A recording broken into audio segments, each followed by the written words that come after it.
guys, it's Kasha. Welcome to the channel, to my wonderland. If you're new here, we enjoy our coffee times.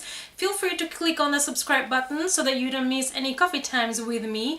And in today's video, we have part 1 of my most anticipated movies from 2018. So I have been researching a little bit which movies are going to come out this year. So in this video we have 13 movies that I'm anticipating for 2018, and in part 2 I will be sharing with you 13 more movies from 2018. Basically I looked for movies that are coming out this year that sound interesting, that I personally would like to see, or that I feel most people are expecting to see.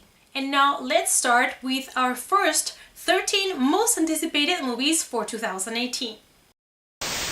So I have also organized the list in the movies that come out first to the movies that come out at the end of the year. So let's start now with a movie that came out January 5th, and that is Madtown. So we follow basically Milo Ventimiglia, which is a young guy that is being hunted by his past and his demons from his past when his sister goes out of jail after being there for 20 years because she murdered their parents. So I did like the story and where we're going, and I love Milo Ventimiglia, so I would really like to give this one a try. If you've already watched it, let me know down below. Our second movie, it is actually my most anticipated movie of this year because I've been dying to watch it. I've been waiting patiently, and that is The Shape of Water by Guillermo del Toro. So I first thought it was gonna go out in December, but then it turns out it was just like a preview for just some people in the US, and then it came out in the US in January, and I've been waiting, and it apparently comes out in Europe in February. So I'm just very anxious and I just want to go and watch it because if you guys have not noticed yet, I really love Guillermo. So our movie, it's based in 1962, and it follows a mute girl that works in a secret base for the government, and there she meets this creature that they are holding captive, which is like an human amphibian kind of creature, and they establish a relationship, and I just can't wait to see it because the trailer is amazing.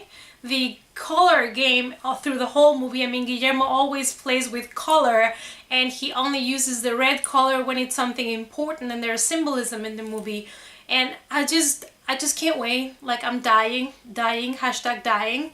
And as soon as I go get and watch it, maybe I'll give you like a first impressions on the movie and make later a whole review when it comes out in DVD. Sorry for all the excitement, but I really want to watch this movie, you guys. You'll understand me, you know, those kind of movies that you just can't wait because you just can't. Well, this is one of them for me. Our third movie is Black Panther, coming at you on February 16th. The movie takes place after the event of Captain America Civil War, where King T'Challa goes back to his country, to Wakanda, and there he has to face 2 enemies that are coming to destroy the kingdom. The fourth place is for a movie coming out on February the 23rd, and it is a movie called Annihilation. It is a movie based on a science fiction horror trilogy, which are books by the same name. The first name is Annihilation, so you know, it's gonna be cool to see if they also decide to make the other books into movies. So a group of soldiers enter an environment disaster zone called Area X, and of all of those soldiers, only one comes out alive but very badly injured. And the wife of this guy, she's a biologist played by Natalie Portman, she decides to volunteer to make a new expedition to go there and try to find him and figure out what happened to the group. In number 5, we have another book-to-movie adaptation that comes out on March the 9th, and that is A Wrinkle in Time. It's based on the 1962 novel, and basically this girl figures out that her astrophysicist father is being held captive in a distant planet, and she tries to figure out how to go and rescue him together with the help of some colleagues and some astral travelers. And it sounds very interesting. It's going to be more like towards a children's movie kind of thing, but I'm really interested in watching it. In number 6, we have a video game taking again to the big screen, and that is Tomb Raider, coming out on March the 16th. It is a reboot of the Tomb Raider series, but this time we're taking the 2013 game that has the same name. In this story, Lara is trying to finish some of her father's investigations and research projects, and she discovers some secrets that could actually clear the name of her father. In March 23rd, we have Pacific Rim Uprising. Now, I'm not so super excited about this one just because it's not being directed by Guillermo del Toro anymore. The first Pacific Rim in 2013 was directed by Guillermo del Toro and I absolutely loved it. I'm not sure what is gonna happen with this one because it's not being directed by him, but it does take the main cast of characters again for the new story. Also in March 23rd, we also have another movie coming out that it's called Unsane. It is a psychological thriller when a woman is involuntarily committed to a mental institution and she has to confront her worst fears. Also at the end of March, we're finally getting the adaptation from the book Ready Player One. Ernest Cline wrote this book in 2011 and it's become one of the most loved books by the nerd geek community, and it is an awesome story, and Steven Spielberg decided to pick it up and make a movie about it.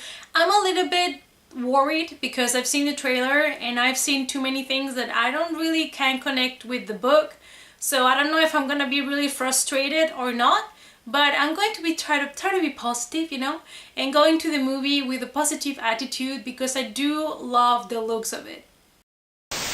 So it's basically a story where, it's kind of like a dystopian world in which the Earth is basically unhabitable anymore in a way, nearly, and so people don't have many resources and they live like in caravans, like stapled one on top of the other one, and we follow this young guy that lives in poverty, and everybody has access to a virtual reality called Oasis, and that's basically where everybody lives. They connect there and they can change the way they look, the way they talk. You can create your own character like in a video game, so everybody goes out of reality to be in Oasis. You can even go there to university and college and study and everything, and suddenly one of the creators of this virtual reality dies, and there is a video of him like kind of inviting everybody for an Easter egg hunt, and this kind of like competition starts where people have to follow some sort of like clues to get to the last part of the game, and then everybody starts racing, and it gets really interesting. It touches a lot of things from the 80s, from music to video games to books, and it is awesome. If you have not read the book, go ahead and read it before the movie comes out because it's really an amazing book. The next movie we have is You Were Never Really Here, and it comes out on April the 6th. This is also based in a book, and we follow a contract killer that uncovers a conspiracy while he is trying to save the life of a teenager prostitute. On the 4th of May, we have Avengers: Infinity War. It is a sequel to Avengers and Avengers: The Age of Ultron, and it also crosses over with other Marvel movies. Where we have here Thanos are our main antagonist, and the plot includes the Infinity Gauntlet and the Six Stones. Then we have the very awaited Deadpool 2, which comes out on May the 18th. Everybody has been waiting for this. The first one was awesome. It came out 2 years ago and everybody has been waiting for part 2, so I really hope that it meets the expectations. And the last movie for this video, it comes out on May the 25th, and it's also a very awaited movie, and it's called Solo: A Star Wars Story. It is a Lucasfilm Productions where we follow Han Solo from the Star Wars universe, and it is basically the second anthology that's coming out after Rogue One. And let me say, Rogue One has been the best Star Wars movie in the last couple of years, because episodes 7 and 8 didn't make it, they just couldn't top Rogue One. So we will see about this one. Basically, we just follow our young Han Solo and Chewbacca in their adventures, and also we have the meeting with Lando. Alright, so this is the end of part 1 from the most anticipated movies for 2018. I hope that you enjoyed the video, and let me know which ones from the ones that I've mentioned are also on your list of your favorite movies coming out on 2018. Remember to give the video a thumbs up and subscribe to the channel. My social media is also listed down below, and I hope to see you guys in the next coffee time. Bye!